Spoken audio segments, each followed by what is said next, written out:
Hello, I'm Jamie. Hello, I'm Mark, and it's time for another episode of Through the Garden Gate.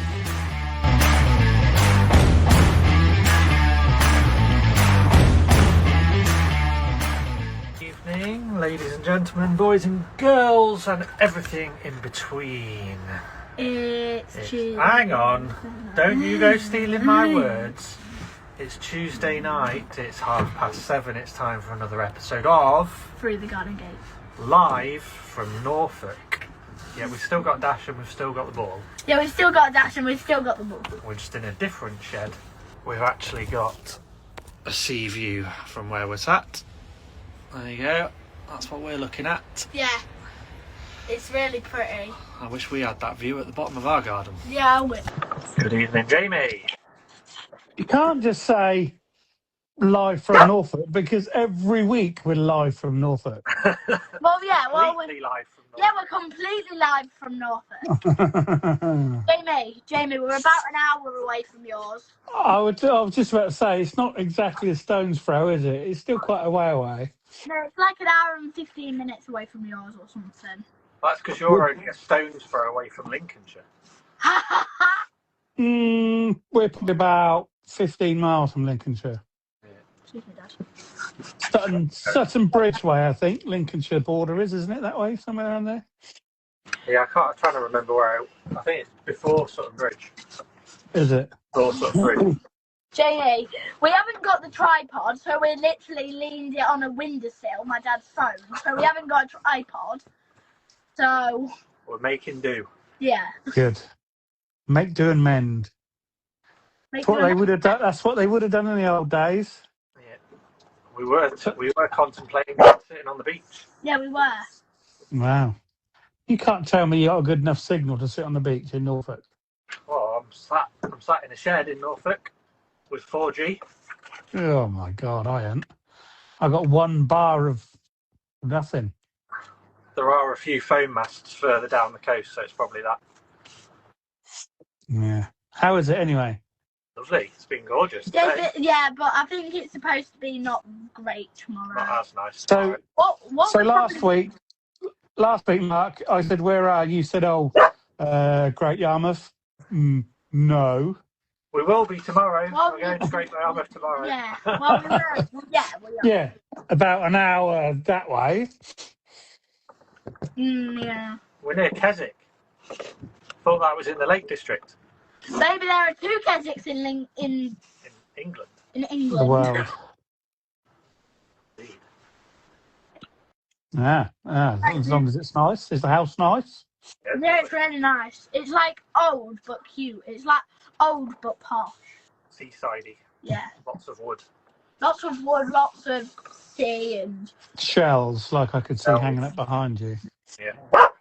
And excuse me, Dash. driftwood. Yes. And bells and... I can imagine. It. Oh my God, Dad, would you stop making a list of this? This isn't to talk about. It's not through the Norfolk Gate. I'm sorry. Are we on to your garden question already? Yeah. Go on then. Do your garden question that you do every week. The monkey tree puzzle. The monkey puzzle tree originates from which country? Is it Norfolk? No. No, which country? Not what Oh. state. County. Not what county. Right, I'll put it in the comments. Oh, I don't know. Neither do I. This might be the one that I get a point. It might be. This might be more of a continent.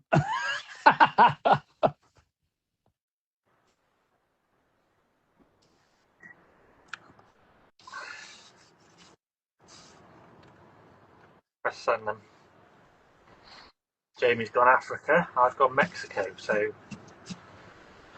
quite far apart. Are either of us anywhere near? Nope. No. They originate from Chile, which means I get a point. I was on the right continent at least. Yeah.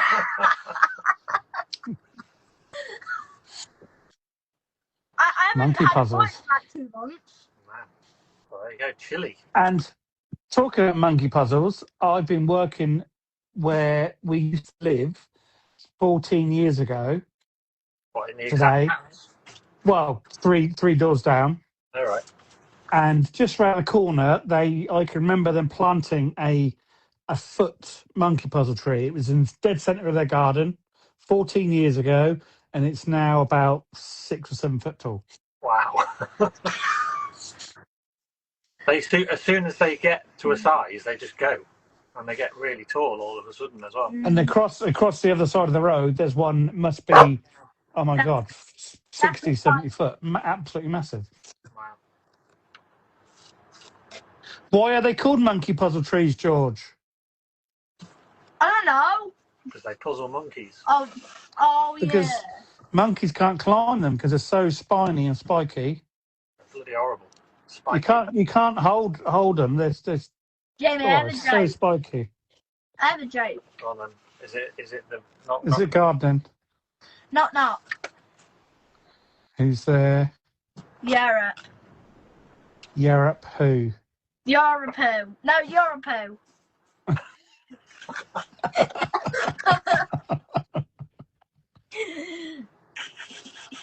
You fell Did into you that. actually make that up?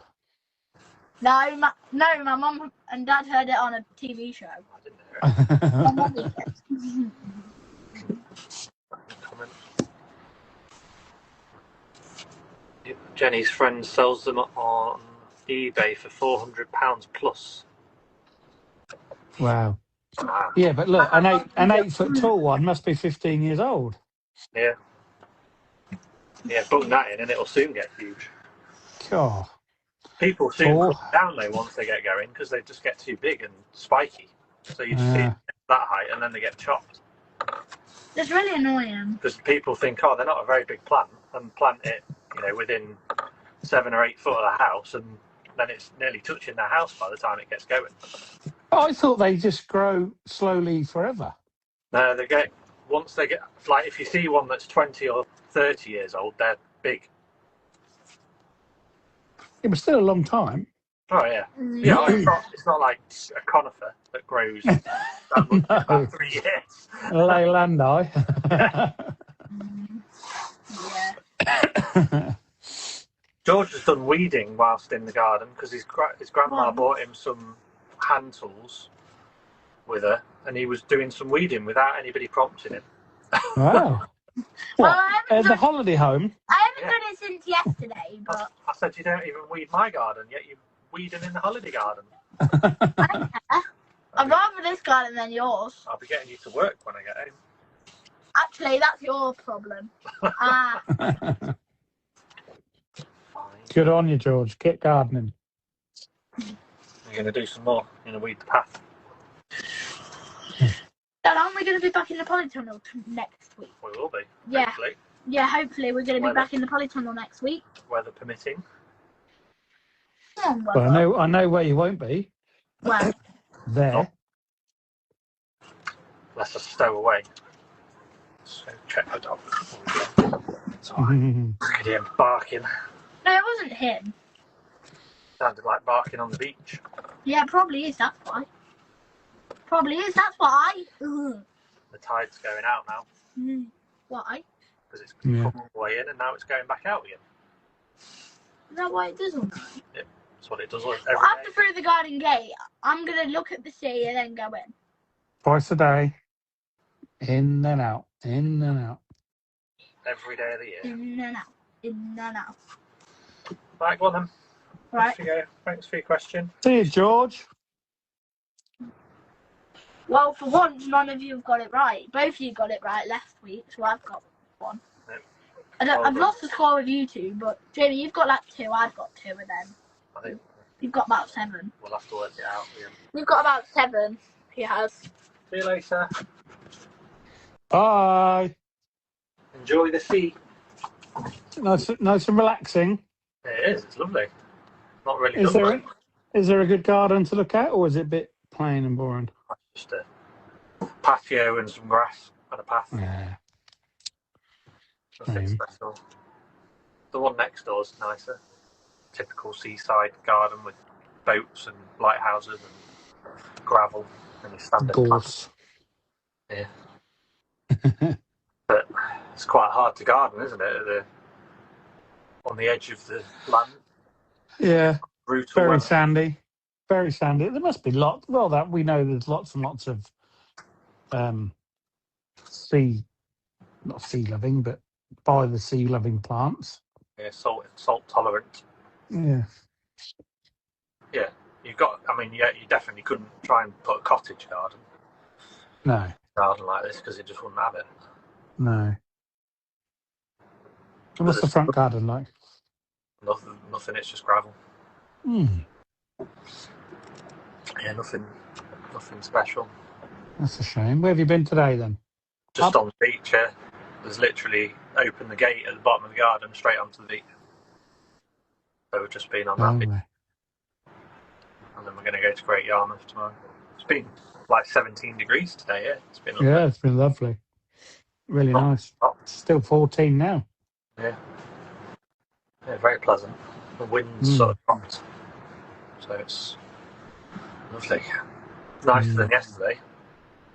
When we drove so you away. haven't done any gardening then, have you, since we last spoke? Oh, you might have done because you haven't been there for a week, have you? No, I've done some gardening. Got my mowers back at work because both the robo mower and the big mower was broken.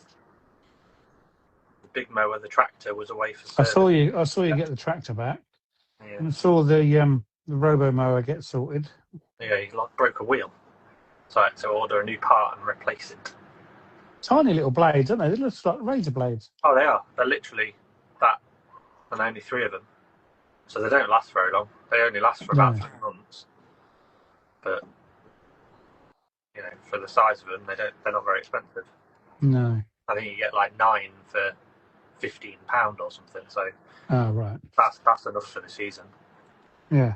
So it's just annoying because if once they start to get worn, because of the way they move, the centre bit gets wider and then it just drops out. So somewhere in the garden there's 3 blades because when I went, what? No blades left. I suppose they're not sharp anymore, are they? They're once of. Yeah, just bits of metal basically. Yeah. Yeah, that's all right. You want sharp because when you put new ones in, they're really sharp, aren't they? Oh yeah, they are. They are literally like razor blades when you put them right. So yeah, you won't want that. You won't want to have that lying around on your grass. And absolutely. Can you tell as it's getting older does the cutting become a bit more rubbish? No, not really. Not really. It doesn't degrade too much. No. But I guess because you change it at the beginning of the season, that's when you need it to cut really well. And then once it's got going, it cuts so regularly, you don't even notice where it's cut anyway. No, I suppose it's only taking a mill off anyway, isn't it? Whereas that first cut, it's got to get it down a bit back to where it should be. Yeah. Yeah. Evening, Joe. Don't worry. Don't you have to apologise for being late. You're closer to Joe than you are me. Yeah, Joe. Where's Joe now? Swaffham? Why, Mundham, Norwichy way. Norwich, okay. She's in Wyndham. Wyndham, that's the one. Wyndham. Why, Mundham. That's the one. Yeah. Closer to you. I ain't done much gardening really. I sowed some more seeds at the weekend. Sowed all my beans. All my cucumbers are coming through. My courgettes are coming through. So yeah, that's about it. It's just sowing time, isn't it? So. Well, I've held off because I knew I was going to be away this week. So I did a load of sowing. Not the last weekend, the weekend before, which is all starting to germinate. And I've just left all that in trays full of water. So hopefully it'll be kept on top of, because we're only away till Friday, so it's only 5 days. So we've got Monday and we'll go back on Friday, so it's only 3 full days of right, okay. So yeah, and then once we get back on Friday, I'm going to do like another big sowing session because I've just held off because I didn't want to just leave stuff getting fried. No. And I didn't want loads of stuff. We're in Walcott, Joe, on the coast. I've got a little bit of news. Oh. It's not that amazing, but I'm now classed as a master composter. A master composter? Norfolk County Council do a composting scheme which they give out compost bins, and there's a group of us volunteers called Master Composters, Right. of which I am now one. So you're a To go influencer. round, basically go around and teach people how to compost and tell them what to do and that kind of stuff. Brilliant. Yeah. It's good. Worthy cause. Getting more people to compost is. Oh yeah, definitely. Yeah, I'm looking forward to that. I ain't really done much about it yet, but I've done all my online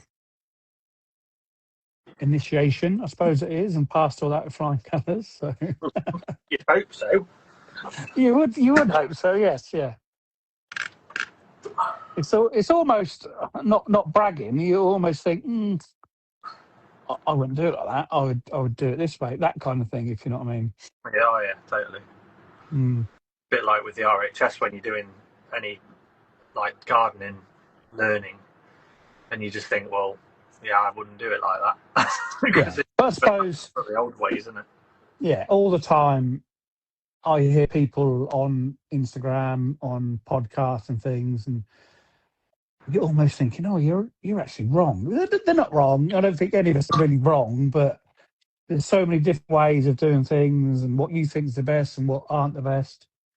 But sometimes you want to say, no, do it like this, but you can't. You just got to let people get on. They're doing it. Let them do it their own way. I think a lot of the time with composting as well, I think people overcomplicate it and almost put people off trying it because it just sounds so complicated. Oh, God, yeah, definitely. Yeah, whereas actually if you just give it a go and learn from your mistakes, Yeah. it isn't as difficult as you think it is. Mm. You've just got to remember not to put like 6 foot of grass in there. That's It's the all big got thing, to be isn't it? layers. It's got to be layers. And everything. That's the main downfall for people. That's the main downfall for people. Just chucking baskets and baskets full of grass clippings in. Yeah. Yes, East Ruston is a stone's throw away, and so is what's that word say there, Mark? H-A... Happisburgh? No, it's Haysborough. Haysborough. Ah. Yes. Happisburgh's probably an American saying, isn't it? Haysborough. Yeah, that's the next village that way. Yes, that's a lovely beach with a big red and white lighthouse on it. Yeah, I think we'll probably go to that one towards the end of the week. Yeah, Probably. it's lovely, nice beach, and that's very close to East Ruston. Haysborough is. Very nice. Yeah, very nice. We'll have an explore. We've been a bit lazy today. None of us slept very well because none of the bedrooms have got curtains. They've all got blinds. So as soon as it's light, it's light. Ah, right, okay. And George didn't sleep very well. He wouldn't go to sleep. So it wasn't a good night's sleep, unfortunately. So we've had a bit of a lazy day today. Well, you'll catch up tonight then. Hopefully. Yeah. We'll all just nice and drop straight asleep. That's it. Nice and tired. You always get a good sleep then, don't you? And the sea air. Lots of sea air. I walked over to Beast and Bump, Joe. Beast and Bump. Yeah, if you do the walk from not Snettisham, where is it, Joe? Up over Cromer, Sheringham. Oh, I can't remember now. But there's a bump, a hill where you go right up over the cliffs and back down again. Lovely.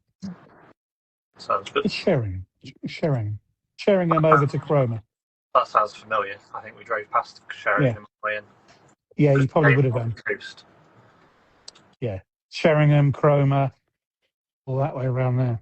Yeah, and then into Walcott. Yeah. Backton. Nice. Again, the big gas place. Backton gas terminal. Yeah. Yeah. And tap into some gas. Oh, you would have definitely driven straight past East Ruston then. Yeah, I probably did. Yeah. We're definitely in the region. You are. Right, shall we do some? Yeah.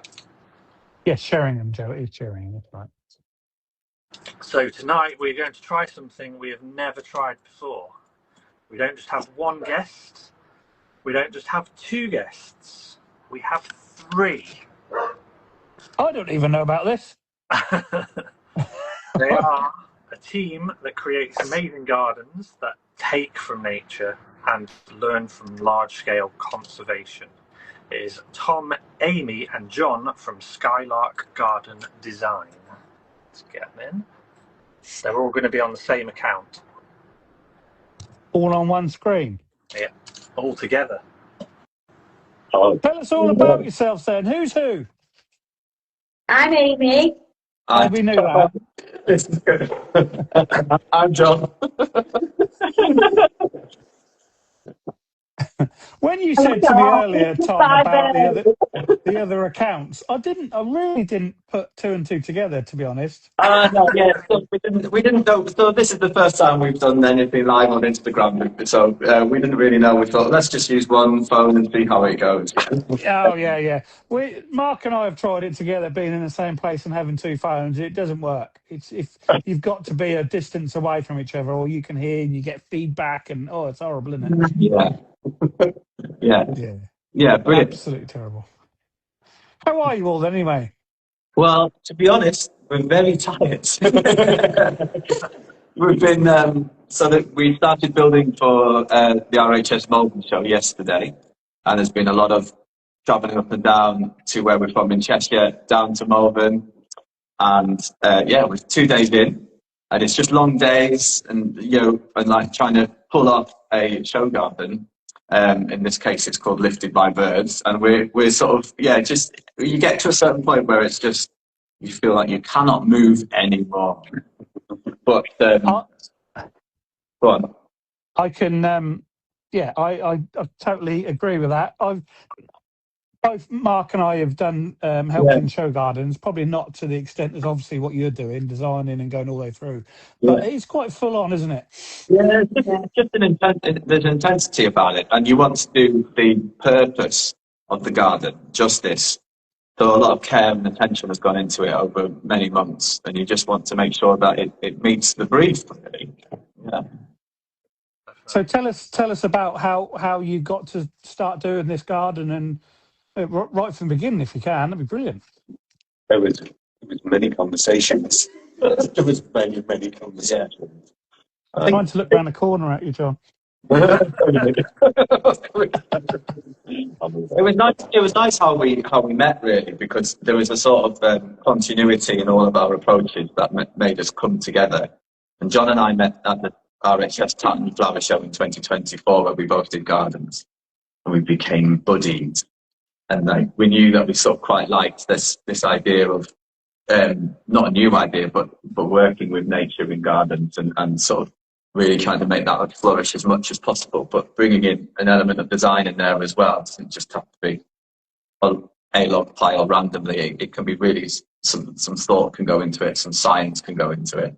And then last year, where I think I met Mark at BBC Gardeners World Live, I also met Amy. And so we had a chat, and Amy is an ornithologist, has a PhD in ornithology. And we sort of went, God, imagine doing a garden about birds. And then that was that conversation. And Jon had helped me build that garden last year. And then within weeks, really, we were working together on another project. And this concept for Lifted by Birds came up. Yeah. Just remind me where your garden was at Gardeners World Live. Did we meet you near the door? Yeah. It was near Alex's garden. Alex's, next door to Alex's garden. Yeah, we were chatting for a while, weren't we? Yeah, Alex is coming to help us on this garden. Oh, yes, she said she was going to help on a garden. Yeah, no, she was wonderful. And it's like, I've been thinking about how good she is with moss. We need mossy people in down there for this garden coming up. Yeah, absolutely. So what's your backgrounds, all three of you? Go on, Amy. I studied zoology and ornithology, so I did my PhD in ornithology, and then after a few years, sort of wanted to move away from that a bit. I didn't want to be in a desk job, so I thought I'll train in horticulture, which I'm doing. I'm doing the RHS course to hopefully sort of marry together horticulture and ecology, which I'm doing right now on the garden, which is really cool. I'm married. So yeah, that's my background really. So for a long time, I was a teacher and spent most of my time trying to get the children outdoors as much as possible. And then one day I decided not to be a teacher and just stay outdoors permanently. And did the garden design course, and there was a time with Peugeot 206 and a trailer, mowing lawns, and now the business has been grown, and we're building gardens and designing gardens for private clients, which is brilliant. And we've been showing gardens for a few years now at different RHS shows. And a strand which I've always been wanting to do once you became your own boss was to work in conservation and travel. And so I've also done conservation work with a charity in South America and Colombia called Protect the Andes. And that really informed the work I try to do in people's gardens, like learning from those conservation projects and trying to turn people's gardens into pretty mini nature reserves. It's a brilliant idea. Wow. Mm. I worked in education too, and then in 2017 decided to retrain. So I went and trained as a landscape architect at Leeds Beckett University. And then I graduated in 2020, which was ideal because there was no jobs because we were having a global pandemic. Oh, yes. Got in the way that. Wasn't brilliant. I didn't interview much. But I'd been working with a garden designer called Brendan Vaughan in Bury, where I was from. And I was lucky he kept me on. So I kind of learned bits from him in terms of garden design, and obviously I had the landscape architecture stuff behind me too, which was designing large landscape stuff. And then decided in 2023 to go it alone, which was terrifying. And then did the talent show in 2024 and met Tom. And since then it's just been building gardens for private clients and doing bits of design and working with other people as well. I'm working with Tom and Amy. So a bit of everything. It's been nice. It's been eye-opening. I've learned a lot. You have. In that sense, really, we're all career changes. We've all changed. We've all got to a certain point in our careers and decided, to follow our hearts and and do something that we really think will make a difference as well. Do something that could, really make a difference to the planet, to people. Yeah. So, like Laura's just said in the comments, what a bunch of skills! An amazing bunch of skills between the three of you to do what you're doing. That's my wife. Oh, is it? See you later then.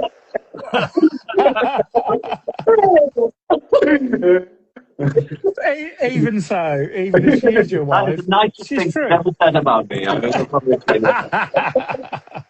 think she's talking about Aime and Jon, isn't it? Look, she's proud as well. But no, it's true. Between the three of you, you've got some amazing skills to do what you do, and this, the garden and everything else. Amazing. Yeah, it's great. I mean, sometimes you have to pinch yourself because we're all really like bird watching as well. And today for about half an hour we just watched what they call pied wagtails. Just we're actually coming onto our garden because the garden is designed for birds. It's called Lifted by Birds, and every now and then a bird lands on it before we've even finished it, and we just get so excited. Yeah, hang on. We are messing about outside, watching birds, building gardens. This is awesome. It is awesome. Yeah, you have to pinch yourself. Definitely doing the right thing then. If you've got to that point and you're happy doing what you've chose to do. Yeah. I mean, don't get us wrong. It's terrifying. It's and we're all our own bosses as well. Amy would be shortly, and it's you sort of take on the weight of the responsibility of running a business and doing show gardens, and these are people's homes we go into, and we're trying to improve them and make them better. And you know what? Somebody who is the site manager today said to us, you know, people who are passionate about their jobs don't make any money, and that. Right. It's funny though, isn't it? Because you do like stop sometimes, like when you're working on someone's garden or what have you, and you like the birds are all singing, and you like got your hands in the soil, and you're planting something or popping plants here and there, and everywhere. Like, this is mint. Yeah. It's literally one of the best things you could possibly do with your time. Yeah. I mean, this today was wonderful because we were thinking about what do birds commonly use that are close to people's homes, and so one of the concepts was to have a telegraph pole in the garden. We're pretty confident no show gardens had a telegraph pole in it today. Usually people want to get rid of them. No one's got a clue of how to put one up. And so we had like every Tom, Dick and Harry on site just go, well, you could do this, you could do that, you could do this. And then it got up and it looked fantastic. It was sort of, you know, this place that could be, you know, an hour away, could land on it, and then the wire would be going across to the barn, and that's where the collared doves and swallows will all land on. And it just think, this is nice, I've just put up a telegraph pole, this is hilarious. It was comedy presentation that as well. Yeah. And what is a habitat? It's a telegraph. Yeah. And what is a habitat? Yes, it is. Brilliant. Most definitely. So what was the brief you had at the beginning then? So the brief for the show garden. Yes, yeah. Well, you're in a unique position with these show gardens because you design your own brief, and so Okay. and that's why we sort of set ourselves up to do something that we love. What would a bird enthusiast? What would their brief be? Yeah. In terms of inviting birds into the garden, we could talk about it. I think last year as well. Yes. Yeah.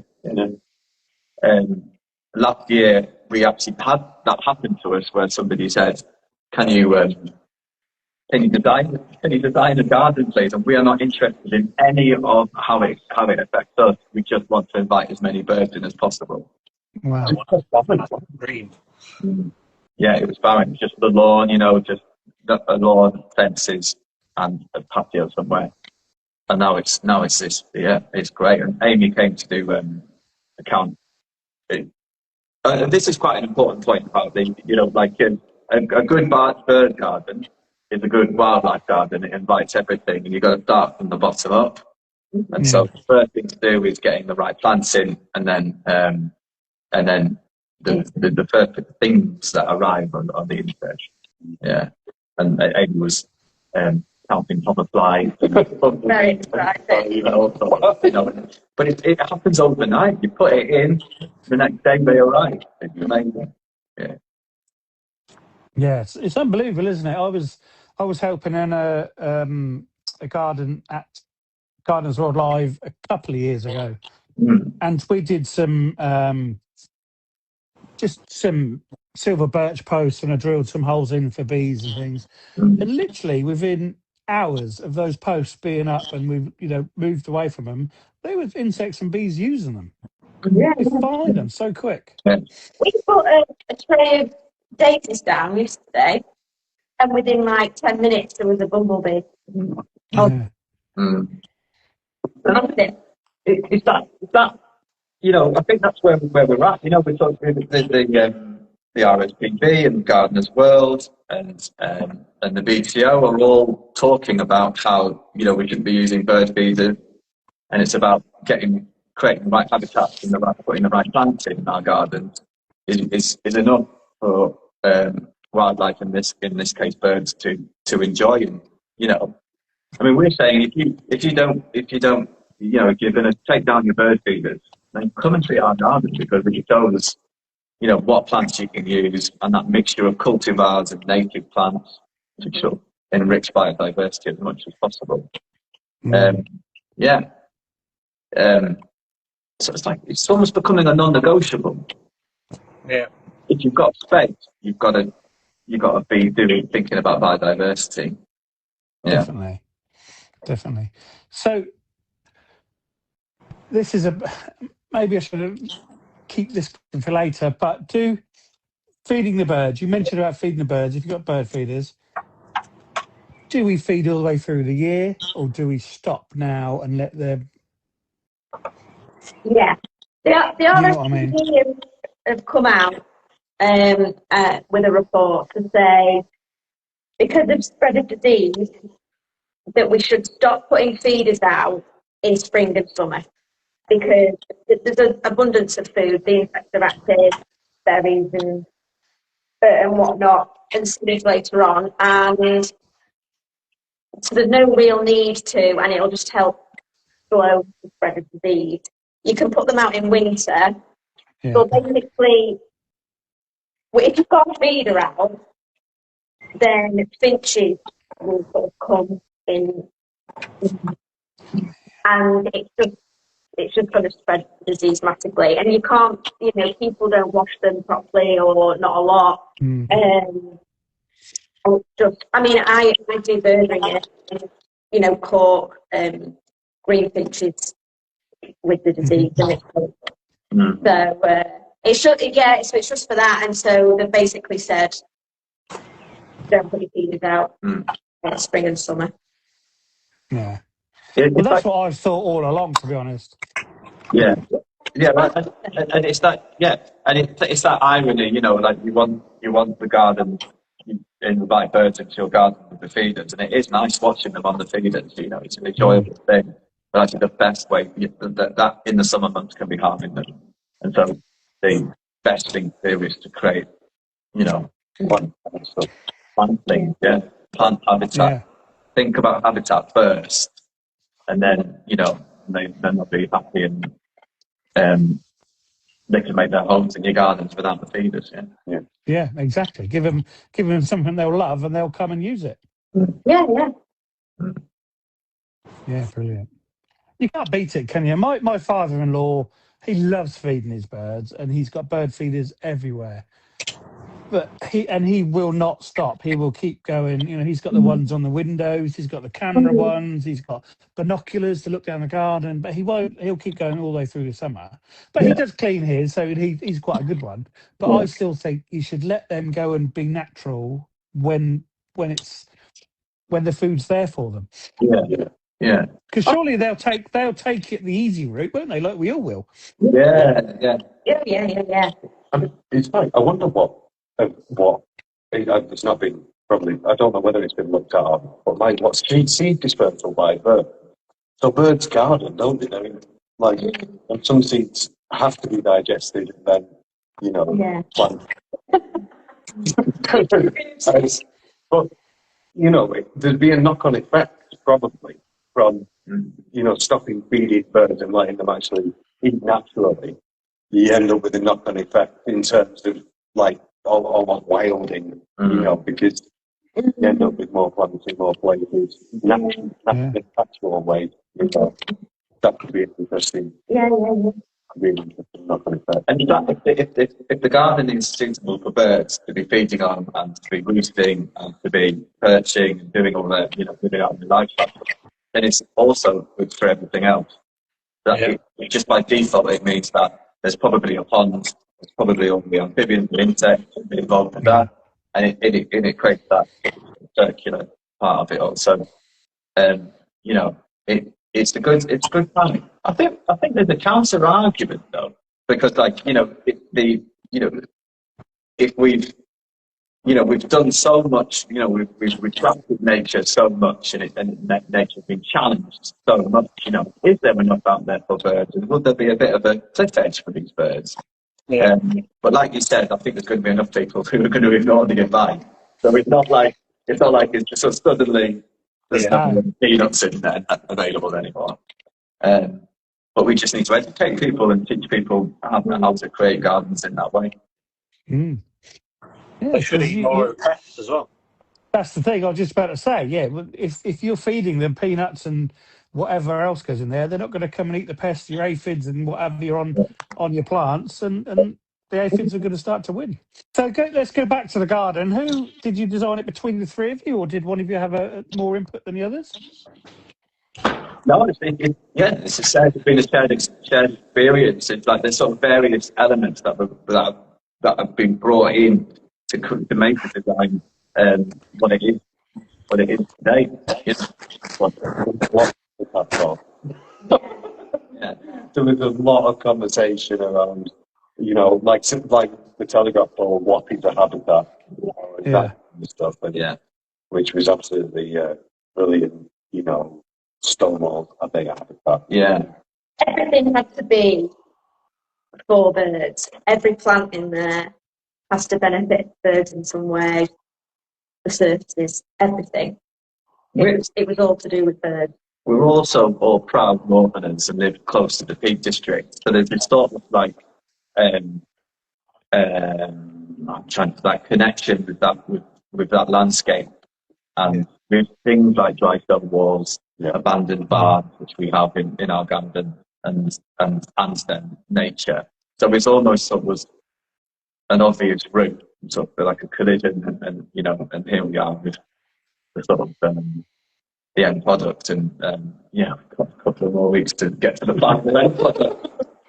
Take us through the process of the whole garden process from start to finish type thing. How do you, from the application all the way through? They're quite interesting. From concept to the garden. From your application to RHS, and then to where you are now. Application is like you have like you put in the design, and then you have a panel and experts. That's also terrifying. But it's great as well, isn't it? Yeah, they're very constructive. Very constructive, really good advice. And then after that, they come back to you normally, with certain things that they would like to see, and then once that has happened, you tend to get told whether you've been successful or not. The right everything. So Lots of variety. So like to be answering some of the questions to what you're asking, like writing the brief and how you're going to achieve that, what's the atmosphere. I mean that panel thing is interesting. It's a very growing experience. It's very, you get a lot of growth out of that moment, because I can't remember the name of the person at the moment you wrote, John, where he was asking us about thinking about viewpoints. You go into the design of your garden with so much detail. It's fantastic. It's amazing.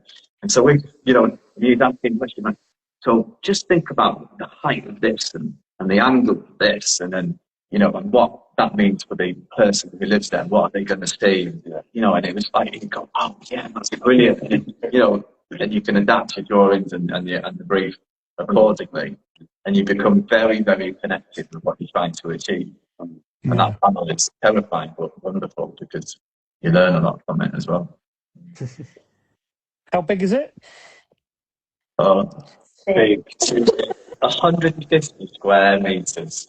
Is it really? It was weird though, wasn't it? When we went, we like, before you prep beforehand and what have you, we went and we sprayed it out to see what the dimensions were actually like on the ground. And it's odd because you think this is massive, and then you start popping bits in, and you're like, actually, it's not as big as I thought. So spatially, it's different, isn't it? Yeah. And that's the hardest bit. So we're designers. We create visuals. We try to help our clients understand what they're going to get, and you just do the same for the application. But it really actually helps you empathise with your clients sometimes, because you can draw as many pictures as you want, but until you see it, spend time in the garden, and it starts. And so we're really looking, even after day 2, where's the structure? Like, how's it feel? Like, oh yeah, we put a tree there, well, let's move it over there a little bit, and that's interesting to do that. Yeah. So do you turn up and you've just got literally a patch of ground, 150 metres square, or is it sleepers and with compost in, or no, just grass? normally a huge field at the showground, and they literally just take off the turf for everyone in the, like, we have the biggest one, I think, don't we? It's a blank canvas. Yeah, it's the first few days are quite strange because you're in the middle of nowhere. You know, like there's just big space around you, and there's these marked out gardens. But gradually, the show picks up pace. So, you know, like bird bands start turning up, you know, a few days beforehand, and the RHS turn up and put their marquee up with their umbrellas in and things like that for sale. And the floral marquee guys arrive, and that's always really cool because we're all like horticulturalists, aren't we? So yeah. you can't do slightly less work than you should be because you want to go and look at the orchids. And it's really good fun experience watching the show grows up around you, but you've already been there for a couple of weeks. Yeah. So that's how long you've got? 2 weeks to build? No, 3, which is long. We haven't had that long before. It's 2 normally. Yeah. Brilliant. So, dare I say, funding? Do you get funding, or have you self-funded? The other aspect of this is how hard it is to raise money in order for these things to happen, and a lot of sacrifice is placed. Goes into the garden from ourselves and from volunteers who are helping us, like Alex, and so that's the truth of it. But very recently, we've had some successes because the pictorial meadows, they've donated the meadow that we're going to be using. And that's a really interesting product, which, could have a whole podcast on its own right. And then 7 Waste who are local to this Malvern area have also very, very recently on the line are helping us with soil and some sponsorship. And something really exciting for us is that after the show, it's going to be relocated to the James Hopkins Hospice in Gloucester. You've just nicked one of my questions. Carry on. That is sponsored by the Green Fingers charity. Yeah, brilliant. So, we've all done showdowns before, and it's a struggle, and you take a hit because you're not doing your bread and butter, your day job. You're doing your showdown, and it sort of absorbs a lot of energy and resources. And so to have the support of those sponsors is really good. I mean, it was very last minute. If you asked that question last week, it would have been different. No. But it's we're not really sure why that's happened in that way. But it has, and it's wonderful. And the legacy, to have the legacy of the garden to live on is fantastic. Yeah, you have to. You can't put all that money and effort into something that's just going to go into a skip, like they used to years ago. Yeah. Are you removing it to the next place, or is it you got another team? Yeah, we can sort of store it, so to speak, at the hospice, and then later in the year we're going to go and rebuild it. We have to redesign it to fit the space, but the materials will be the same. Yeah. Brilliant. You did send me some paperwork through, and I printed all of them, apart from the one with a picture of it on there. Have you got a little one you can just hold up to the camera, we can see the picture of your design? It looks amazing. I when you sent it on the phone, I zoomed in and had a look. There we go. Yeah, that looks really big. Oh my God! Well, it is. So it's 15 by 10. Yeah. Wow. That is fantastic. So that's like dilapidated stone structure in the middle. Yeah.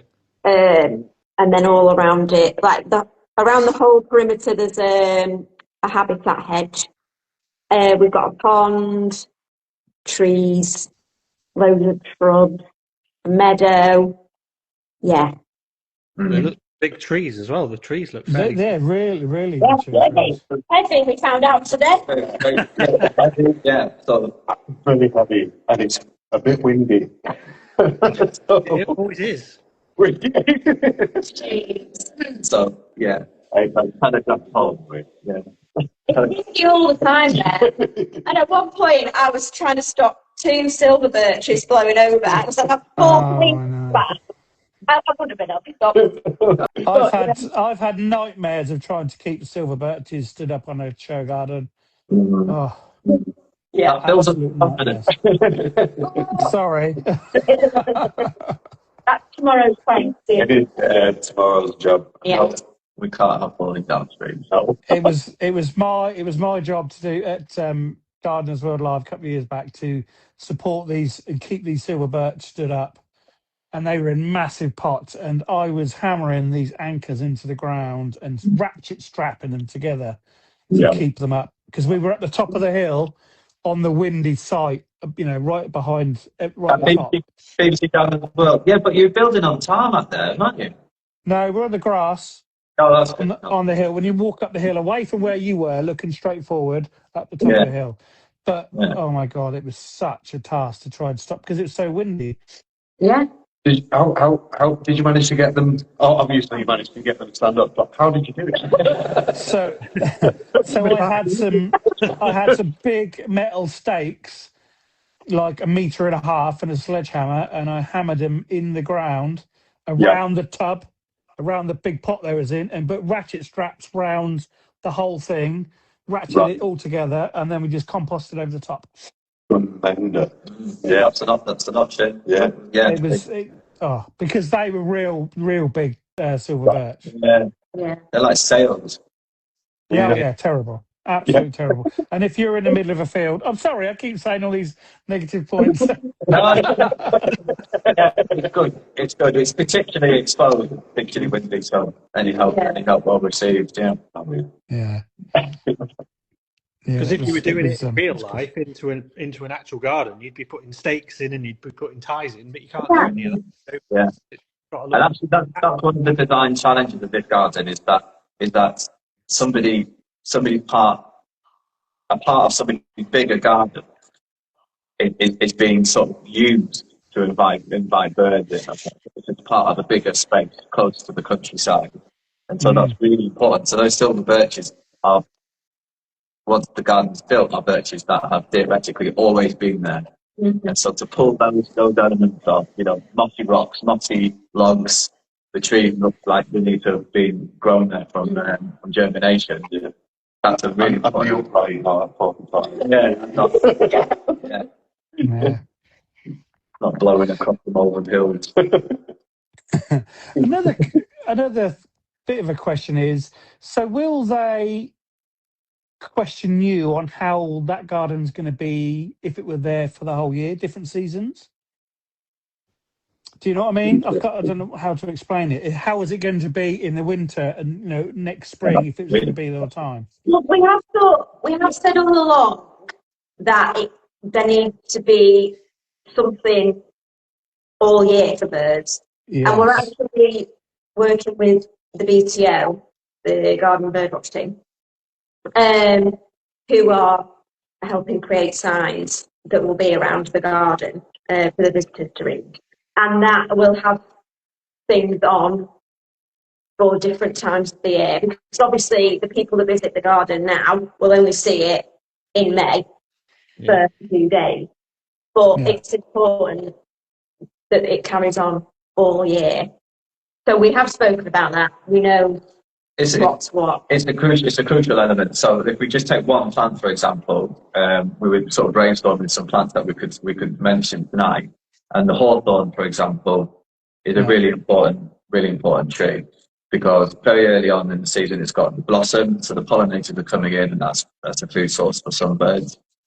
It's got all the bushes, which are great to build nests in and to protection predators, and then the berries come later in the autumn, and so that's that whole year thing just by one plant. Yeah, we've got in pots. We're going to have pots sort of in the barn on a table to show people that if they've got a small space or a balcony, that they can still attract birds. But in one of the pots will be echinacea, which later in the year, when they've got the seed heads, you could get goldfinches coming to them. So we are thinking about sort of subtly showing that we're thinking of like the future months by doing that as well.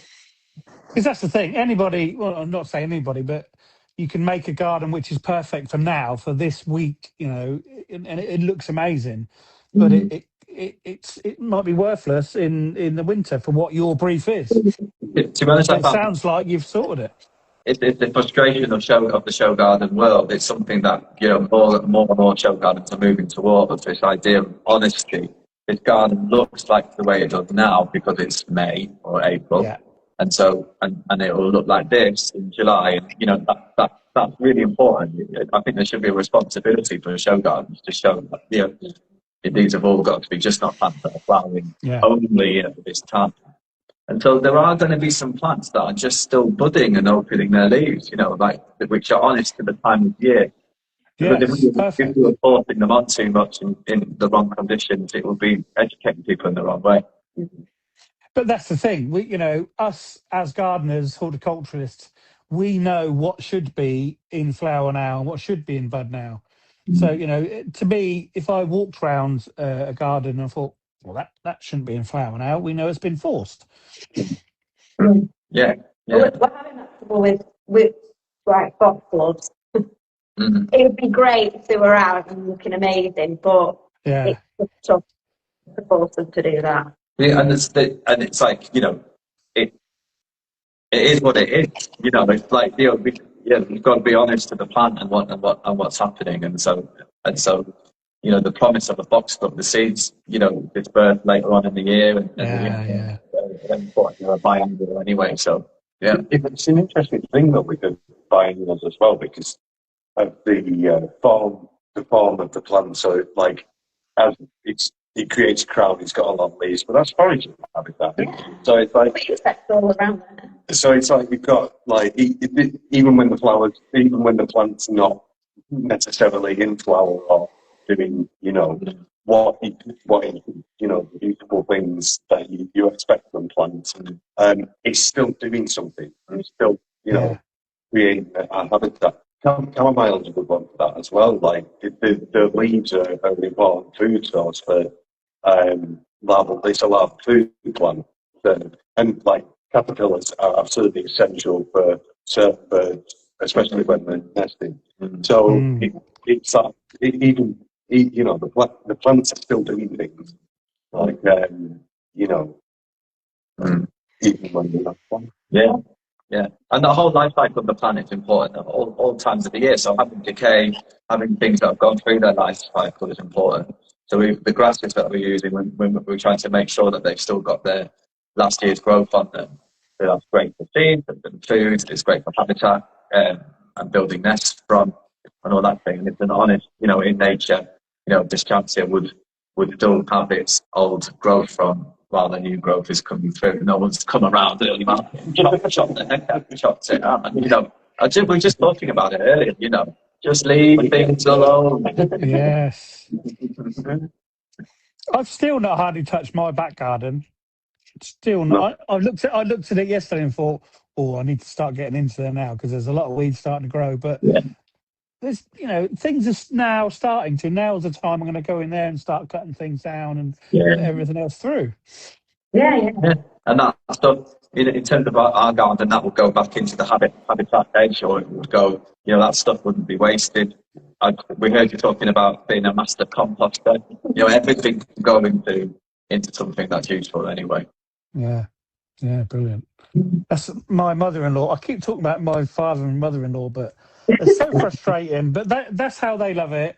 But my mother-in-law is her garden. That's her back garden, and her garden is the borders are 3 foot deep, and they have one plant every 2 feet around it. And I think, and every week she gets her fork and she turns all the soil over in between those 2 foot plants, and I just think, oh God, it looks lovely. There's no weeds anywhere, and just turn soil. I just think, dear. Yeah. It's weird with weeds, isn't it? Because it's like one one person's weed is another person's flower. Yeah, and we've got to start kind of normalising that a little bit. Yeah. It's like But Yeah. if there was a weed, you would sell it and make a fortune. Yeah, if we didn't, yeah, absolutely. If Rosemary and Rosemary Willow didn't have its for what it is, people are taking out in their gardens all the time. If that was for sale in the garden centre in full bloom, people would buy it because it's so beautiful. You just have the back. It's beautiful. It's just when they go to seed, isn't it? They look bloody awesome. Yeah, dandelions are a good one though, aren't they? Like, Talking about dandelions, Teresa and I were out on a dog walk yesterday because we live in basically the countryside. There's fields everywhere, and we're walking round all these fields on the verges. She said, "God, oh my God, look at all these dandelions everywhere." And I went, "Yeah, they're lovely." She said, "No, there's too many of them." I went, "What are you on about?" But she doesn't think like me. She, but that's a lot of people think like that. But it's okay, we don't want to be divisive about this. There's too much of that stuff going on in the world at the moment. Like, if you're into your bedding plants and you do want that, it's not the end of the world. Like, it's not about No. It's why these conversations are really, really good, And we feel like we're at sort of a tipping point, don't we? There's in a positive way, where there's lots of positive movements and change over there. But if it all happened overnight, something would be missed or go wrong. And so we're just at this point where we're starting to change our habits in the gardens, and people like you guys, and hopefully Lifted by Birds is showing, like, maybe even trailblazing, who knows, like some methodology around how we can change our gardens to be more ecologically minded. It's almost like you paid the RSPB to put out that statement because you're actually showing everyone what you need to be doing instead of putting the feed out. So, yeah, absolutely. They're submitting. So part of the partnerships with the garden is working with the British Trust of Ornithology, the BTO, and they've been working with Amy, who is already an ornithologist, about how this science, how is this garden actually helping birds, in a scientific way, and using some data around that, which birds are suffering at the moment, and how could we, and how Amy can explain more about that sort of thing. And it's just, it's great. And the beats, what did they say to you when we talked about feeders? Santiago said something, didn't you? Yeah, I was on a call with him, and we basically said, got very excited because we were both saying, like, we'd discussed feeders and we're not going to put them in the garden. And he was like, well, that's a relief. I'm really glad you said that. Because we just wanted to emphasise that nature is there for a reason. Birds can utilise that. They don't have to be fed through a feeder, basically. So he was just really excited that we'd come to that conclusion as well. And then, the RSPB came out and said that, and it's like, that's literally what we're doing. Yeah. Everything in the garden is for birds, so. It's in deal with the garden bird watch data, like, proves that the birds are native bird species in using our gardens. Oh, yeah. In a big way. Yeah. So, if you can support the bird species by making interventions in your garden, planting stuff for them to eat and nesting, and it's made sense. Yeah. Well, yeah, because they don't see, like, individual gardens. If they're all joined up, it's just one huge corridor. Of course it is, yeah, definitely. So, perfect. And that's John reminded me of this before the phone call, about this learning from large scale conservation. And actually, it goes, you think about individual gardens and making mini nature, but if we all start doing this, we start making even bigger birds, and all these back gardens can become. What's that? About the amount of something that could be the biggest national park or something like that. Yeah, the gardens are bigger than the national parks, aren't they? The area of gardens.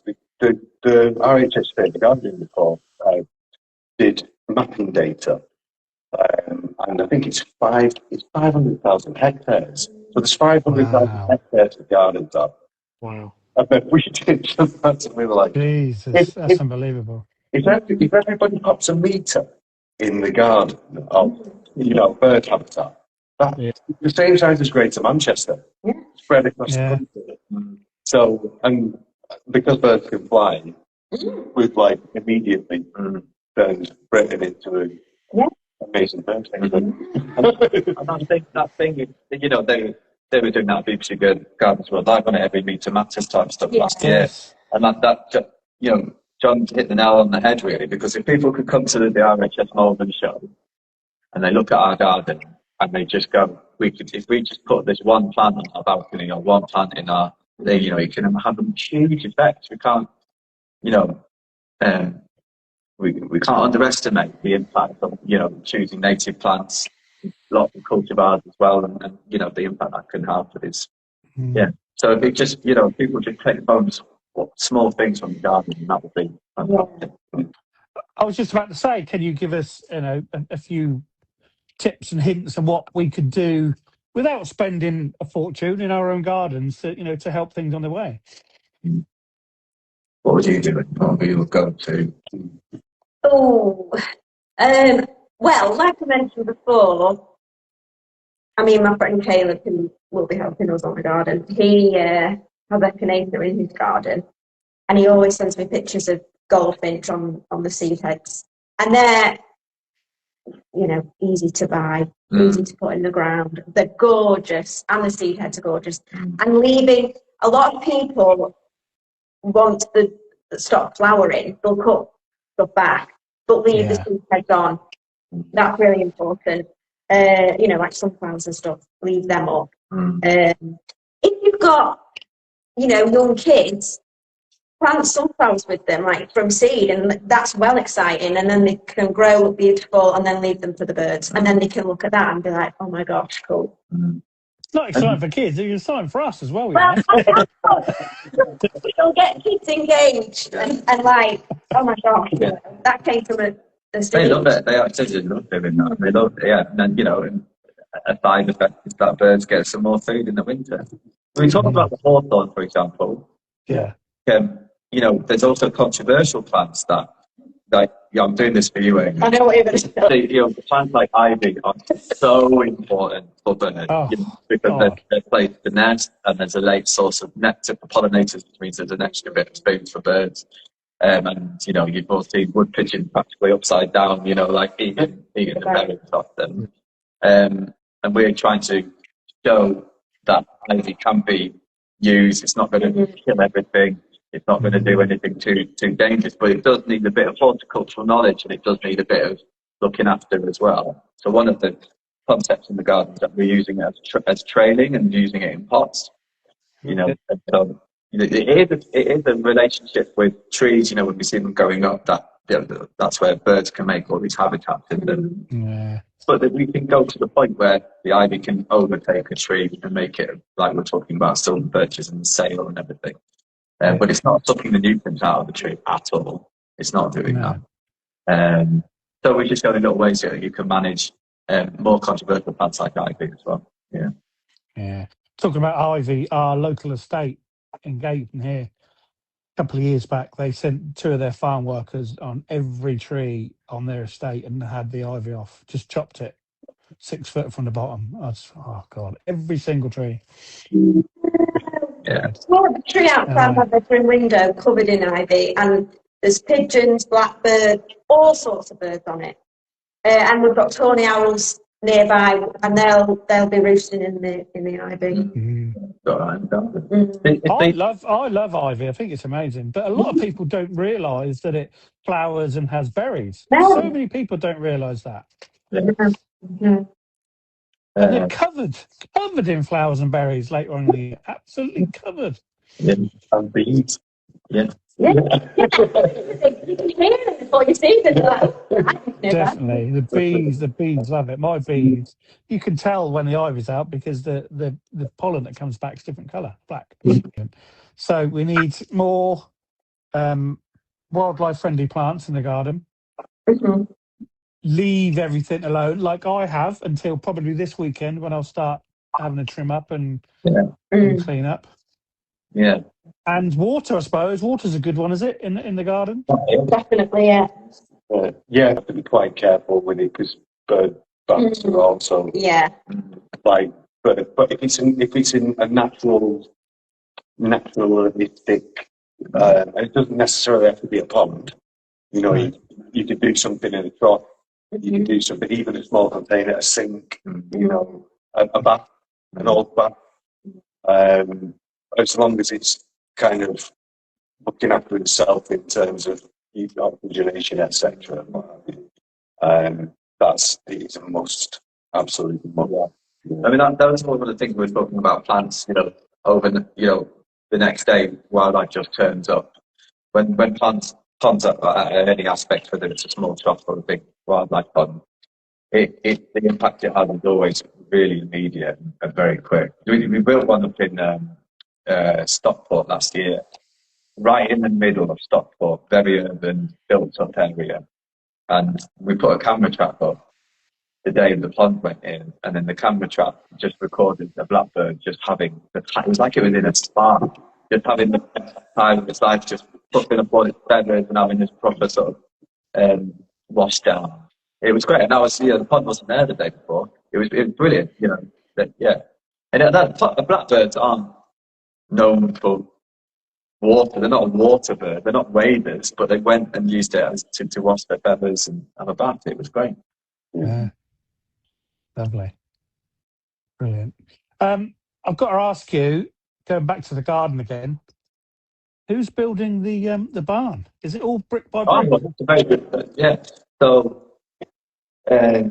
Jim is RJ Worley, and he is somebody who spent a lot of time in the Peak District in the middle of nowhere with hail smacking into the side of his head. And he's like a sort of, I don't know, a feat of nature, lifting up great boulders and building dry stone walls. And he's also a really good landscaper, and he helped build the orchid garden in 2024, and he's coming down to do that. And backed up with PJW Landscapes, who we've all worked with before, who based in Cheshire, and they've worked with Lynn Cordell, and they've done the Pattern Flower Show a few times, and they're coming in, and they're sort of those guys are rehearsed at making stuff look like it needs to have been there all the time. So they've done that in the past. It's good to have them down. They're coming down next week. Yeah. So yeah, it needs to look old, doesn't it? Yeah. Yeah. Can't have no big, brand new red brick things sitting in the middle. No. Well, half of it's falling down on purpose. So it's very. Jim is really funny. You have to say, Jim, you know those really solid walls that you make? Can you just make half of it fall apart, please? It's like, when we did the orchid garden, he was a bit going like, really? So I hope he's expecting some curveballs this time as well. Have they done a bit of a dry run with it already, or is it just off the, you know? Well, we've got experience. They've done it. We've worked in gardens together before, and then I think somebody else we need to remember. Can you think what's Nick's company called? Jim came with us and went all the way down to Malvern a few weeks ago to sort out some stone that we've reclaimed from the local area, which is great, because that, we're using stone close to Malvern rather than the Peak District. Inspired barn. We have got some from up north as well. And so he said something really interesting. He said, I'll know each stone I picked up today. I'll know it. I'll remember it when I come up. He's amazing, right? And that sort of knowledge, craftsmanship, that sort of artisan way of working is wonderful.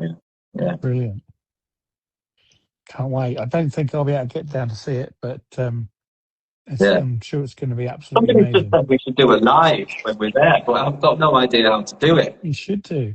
Just get on your Instagram page. You know where you do a reel or the plus at the top. You press that and it says live. Press live, and that's it. You'll go live.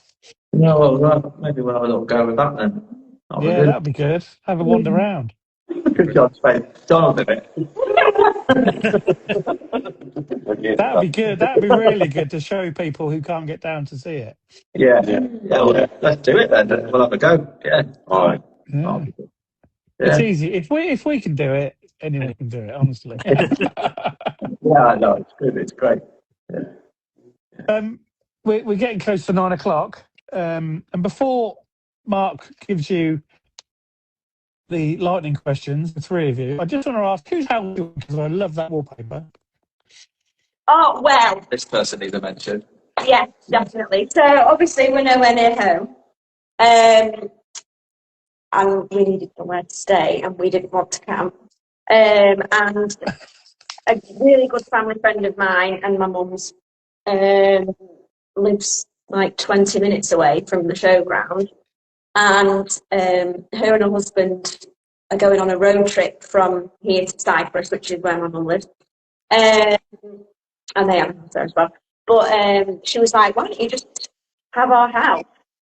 And it's a very nice house with a very fancy kitchen. It took me 20 minutes to find the cutlery this morning.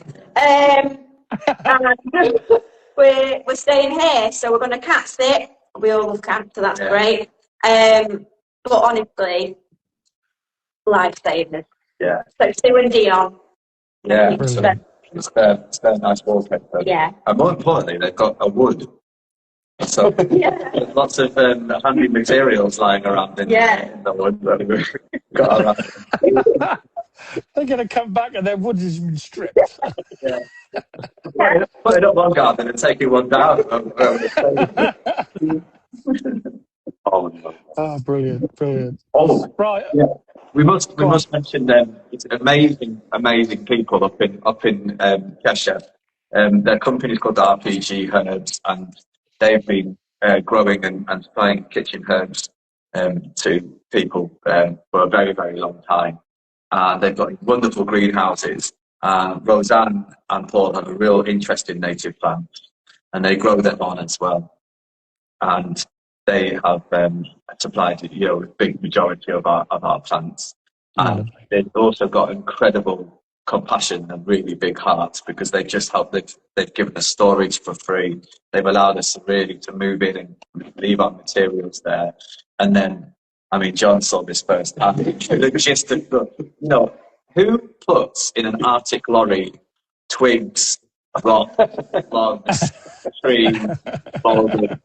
It was just like such a weird thing, and they but they loaded up the best part because we weren't there. Having that edge.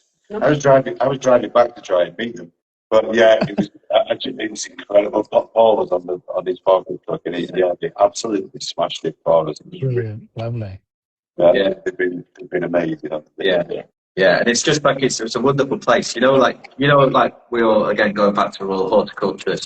Your tomatoes in the greenhouse there, and it's just a nice place to be.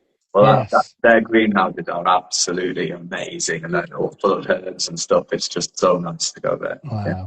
And who are they? RPG, did you say? RPG Herbs, yeah. RPG Herbs. Brilliant. Give them a look as well. Yeah. In the show notes. Fantastic. Yes, definitely. Right, so it's time for some lightning questions.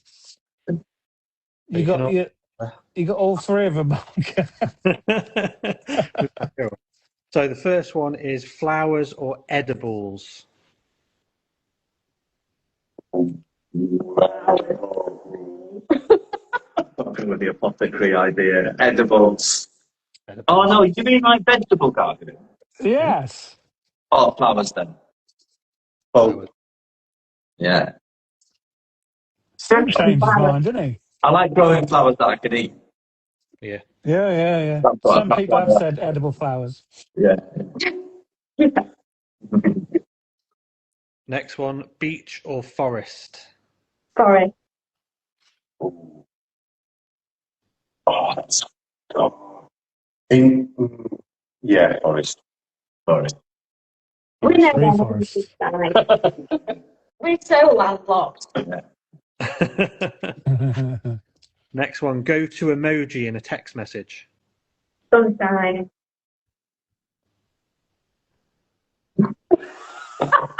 What?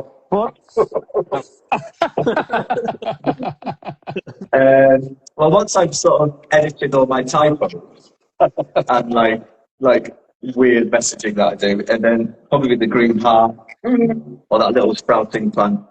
Yeah. Always a favourite, that one. If you could only have one snack for the rest of your life, what would it be? Peanut butter. Oh, yeah. Peanut butter. Yeah. Rich tea biscuit. No. Have you seen those Walker's crisps, jalapeno cheese crisps, chili? Oh, they're incredible. Well, I yeah, haven't seen those. yeah. I mean, we were supposed to say some lovely I know. dandelion. Yeah. You have one. Hairy bit of Oh yeah, I did eat some hairy with the crest today. I was losing my mind. But I tell you what, if we both grow tomatoes, my favourite tomato is the sweet million. Sweet, yeah, Yeah. yeah. That's a nice one. So Chris. Nice. See if you all agree on this one. Favourite day of the week? Sunday, and then it's my only day off. Thursday. It's the day after Monday, and True. Yeah, Thursday. Yeah. late to the weekend. Then. Yeah. Do you know?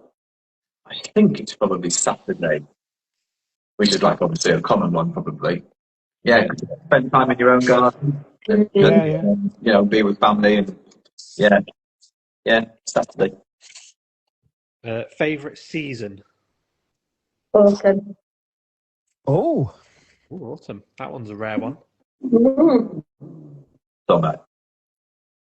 Yeah, I like spring. Oh, we're all different. That's nice. Someone's like, Then it's like that. Yeah, winter's rubbish. all gardens agree with that. Oh, then it's If you could make one thing disappear from your garden or the gardening world, what would it be? Oh. But I don't know. Oh, Go on. from the gardening world, not from my garden. The plastic grass. Oh, Yeah. Hate it. All lawns. I think my kids were watching, but I don't think they are anymore because it's the school night. And I don't mind, and I say this to their face, that I hate their trampoline. Yes. Get rid of it. They're not great, are they? It's planting. Gonna go with fences. Fences. Fences. Get rid of fences, put hedges in. Definitely. All right. Favourite weed? Oh. Well, I think people think Aquilita is a bit of a weed, but I think it's phenomenal. I'm gonna go with dandelions again. Dandelions are a good one. Yeah. Look at it. I don't know. Well, if we go with the willow bird, because I like that time of year, the end of the summer, in that transitional period. Yeah, I like willow bird, yeah. Good choice. Today's favourite plant? Today's. Yep. Today. Still the bird, but unless if it falls over, it isn't.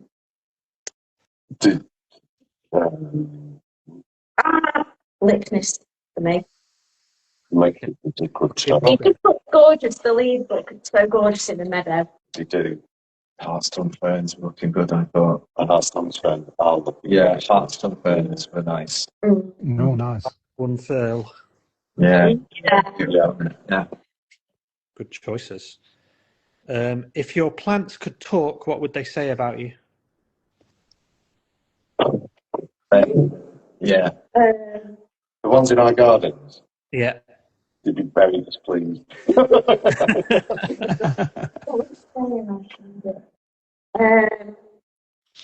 I think they'd say is just paying enough attention. Got building gardens over there. I always talk to my plants, so I think they'd be like, why is she talking to the guy? So, I think mine would say, what are you doing now? Or why are you doing that? Why? Hey. Next one. Favourite garden scent? Only Suffolk. Yeah, on Suffolk. Oh, Yeah. Yeah, when he's up home. Oh, wow. And worst piece of advice ever given to you? Oh, garden. Yeah, in a garden sense. That'd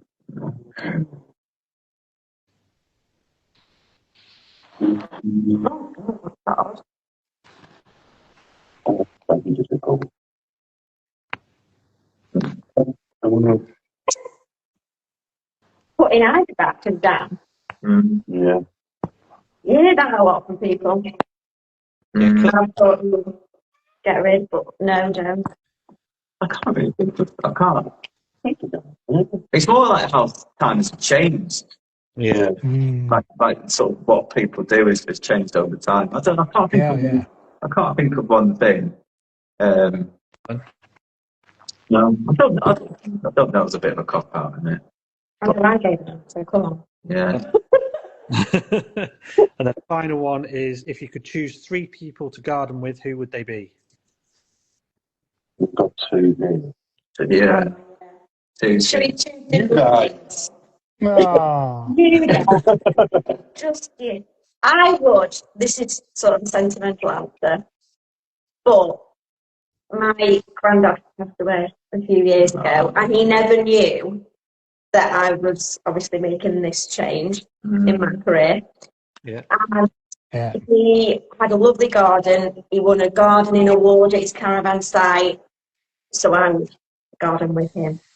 Yeah, that's a good one. Mum and Dad have got a lot to answer for being where I am now, and so gardening with my children's brilliant, and and family in general and everything. But when we moved house when I was a kid, Mum and Dad really helped me. We built a garden together over many years, and they still live there now.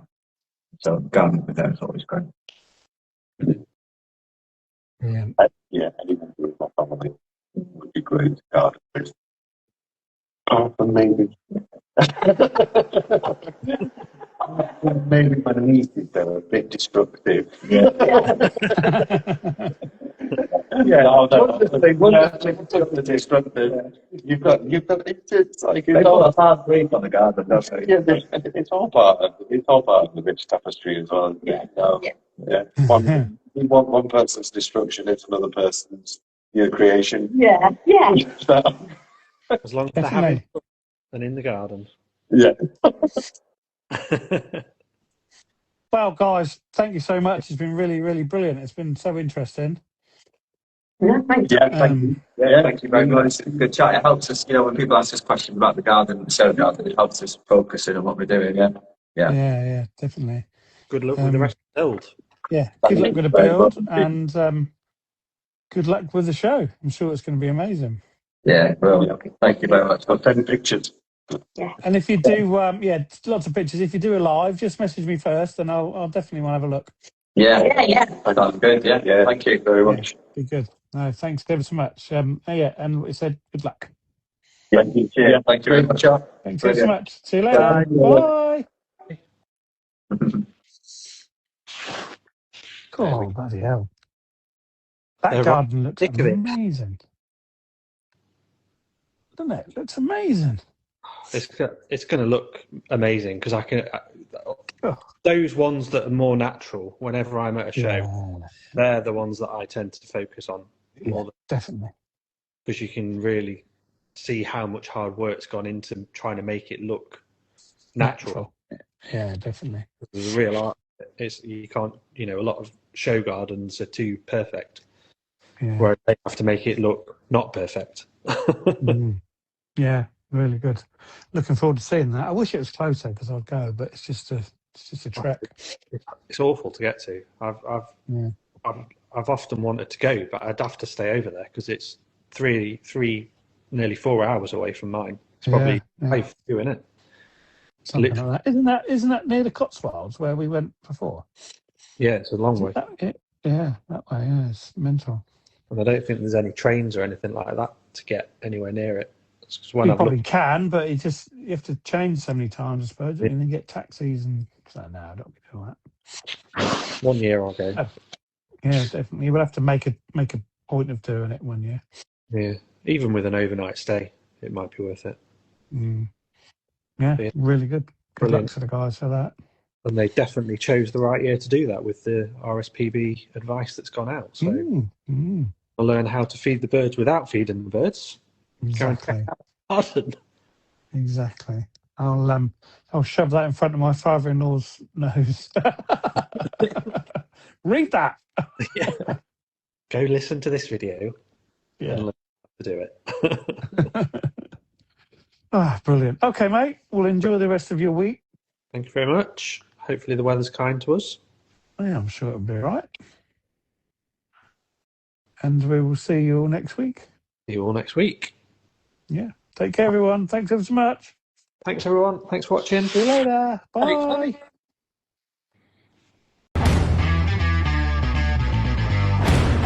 Thank you for listening to Through the Garden Gate.